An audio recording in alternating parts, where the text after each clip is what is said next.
Hello friends, welcome back to our new video. तो दोस्तों, आज हम बात करने वाले हैं एसएससी जीडी के एग्ज़ाम के बारे में। तो आज का जो हमारा टॉपिक है वो है कि हम किस सब्जेक्ट को कितना पढ़ें कि उसमें अच्छा स्कोर कर सकें, क्योंकि अभी उसमें काफ़ी टाइम भी है। लगभग एक दो महीने हैं उसमें अभी एग्ज़ाम में। और हमारे पास सब्जेक्ट हैं चार, यानी कि जीएस, हिंदी, रीजनिंग और मैथ। तो किस सब्जेक्ट को कितना पढ़ें कि उसमें अच्छे से अच्छा और बेहतर से बेहतर हम स्कोर कर सकें। सो प्रिपरेशन तो सभी बच्चे कर रहे हैं, लाखों बच्चे इंडिया में इस एग्ज़ाम के लिए पढ़ रहे हैं। तो अपना पर्पस ये ना रखें कि हम हर सब्जेक्ट को लगभग इसके लिए कोई 5 से 6 घंटे पढ़ना इनफ है, ठीक है। तो उसके बाद में करना क्या है आपको कि आपको सब्जेक्ट वाइज से पढ़ना है, एक स्ट्रेटजी के साथ पढ़ना है, ताकि उस हर विषय में आप अच्छा स्कोर कर सको। ये नहीं कि आप लगभग जीएस को बहुत ज़्यादा टाइम दे देते हो, हिंदी को दे देते हो, तो ऐसा नहीं होना चाहिए। सब्जेक्ट वाइज पढ़ना है और उसमें अच्छे से अच्छा स्कोर करना है। तो आज हम बात करने वाले हैं कि किस सब्जेक्ट को कितना पढ़ना है ताकि उसमें अच्छे से अच्छा स्कोर हो जाए। पहले अगर पैटर्न की बात करें 2021 की और उससे पहले की, तो एसएससी जीडी की परीक्षा में 100 प्रश्न आते थे। तो उन 100 प्रश्नों में 25-25 क्वेश्चन होते थे चारों सब्जेक्ट के। लेकिन अब पैटर्न बदल चुका है। तो अब 80 क्वेश्चन है, 20-20 क्वेश्चन है हर सब्जेक्ट के, चारों सब्जेक्ट के। तो पहले पहले कट ऑफ अलग थी, नेगेटिव मार्किंग जुड़ी है, सब नया कुछ ट्रेंड आया है। तो हमें कैसे पढ़ना है उसमें, तो सब्जेक्ट वाइज आज हम बात करने वाले हैं। तो सबसे पहले बात करते हैं हम इन चारों सब्जेक्ट में आपको किसको सबसे पहले और उसके बाद में पढ़ना है। तो सबसे पहले आपको जो अपनी कमांड करनी है वो करनी है रीजनिंग के ऊपर, क्योंकि आपकी अगर रीजनिंग बेस्ट होगी, क्योंकि उसमें एक भी क्वेश्चन आपका मिस नहीं होना चाहिए।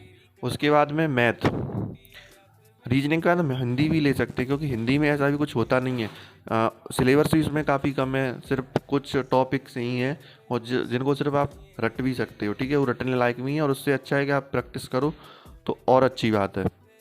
तो रीजनिंग, उसके बाद हिंदी, उसके बाद में मैथ और सबसे लास्ट में जीएस।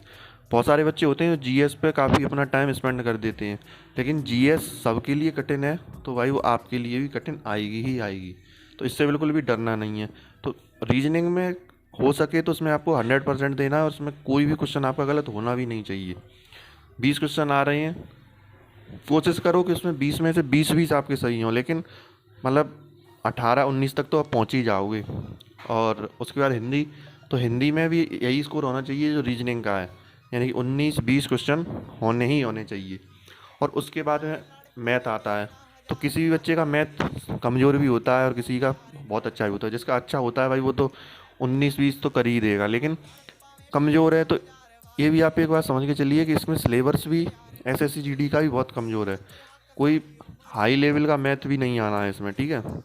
जैसा कि हम कोचिंग्स में पढ़ते हैं तो उसमें सीजीएल लेवल तक का कराते हैं, तो हम उसमें डर जाएं कि इसमें बहुत टफ क्वेश्चन आएंगे, ऐसा कुछ नहीं है। 10th लेवल तक का है तो बहुत स्लो सवाल ही होंगे। तो रीजनिंग 19-20 क्वेश्चन आपको करने हैं, उस पर सबसे ज़्यादा टाइम देना है रीजनिंग पे। सेकंड, आपको हिंदी पढ़नी है। हिंदी भी इतनी कोई गहरी नहीं, डीप नहीं आती है। उसके बाद में आपको मैथ पढ़ना है और लास्ट में आपको जीएस पढ़ना है। जीएस के लिए मंथली मैगज़ीन जो शुरुआत पिछले 6 महीने से हो, या कुछ भी, या आपकी कोचिंग में कराई गई हो, या आपने कहीं यूट्यूब पे कोई सोर्स से आप पढ़ रहे हो, तो आप उससे पढ़ सकते हैं। और इन सब्जेक्ट को चारों को लेके चलिए, 5-6 घंटा पढ़ रहे हैं वो भी इनफ है इसके लिए, ठीक है। लेकिन सबसे ज़्यादा जो पढ़ने की सब चीज़ है, जो सब्जेक्ट है पढ़ने की, वो है रीजनिंग और उसके बाद में हिंदी और मैथ। इन तीनों का तो कंबाइंड मान ही लीजिए। अगर आपने इसमें एवरेज में 19 क्वेश्चन भी कर लिए, 18 क्वेश्चन भी एवरेज से आपने इन तीनों को किया, तो लगभग में 54-55 क्वेश्चन आपके सही हो जाएंगे। और अब बात करते हैं जीएस की। तो जीएस में 20 क्वेश्चन आएंगे, 20 में से लगभग बहुत पढ़ भी रहे होगे, सामान्य ज्ञान का हमें नॉलेज बचपन से होती है। तो इसमें मिनिमम 10 क्वेश्चन तो आप कर ही लोगे, क्योंकि ये भी डीप नहीं आने वाली। तो इसको भी आप कर लोगे, बस थोड़ा पढ़ते रहिए। ज़्यादा फोकस देने की कोई ज़रूरत नहीं है उस पर, जीएस पे फोकस देना है। तो रीजनिंग, मैथ एंड उसके बाद हिंदी। रीजनिंग, मैथ, हिंदी तो लेके ही चलनी है। जीएस आप बाद में भी कर सकते हो। और जीएस को पढ़ते ज़रूर रहना है डेली डेली। अगर आपके 10 से 12 क्वेश्चन भी सही हो गए तब भी आप 65+ पे तो पहुंच ही जाओगे। ठीक है, आप बैच पहले से ले चुके हो, पहले से पढ़ रहे हो, तब तो कोई दिक्कत की बात नहीं है। अगर आप एवरेज में 19 क्वेश्चन भी एवरेज से हो गए तो ये मान लीजिए कि आप काफ़ी अच्छा स्कोर कर रहे होंगे उसमें, और 19 के एवरेज से लगभग 57-58 क्वेश्चन पे आप पहुंच जाओगे, और 10-12 क्वेश्चन तो जीएस के कर ही लोगे।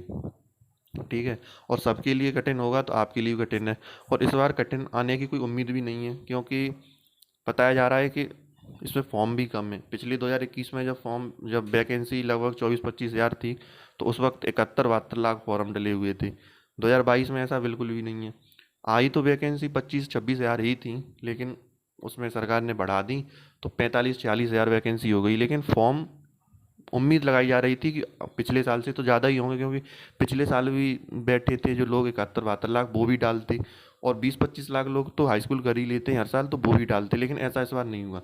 इस बार सिर्फ और सिर्फ 54-55 लाख फॉर्म ही डले हैं, तो इसमें ज़्यादा कोई घबराने की बात नहीं है।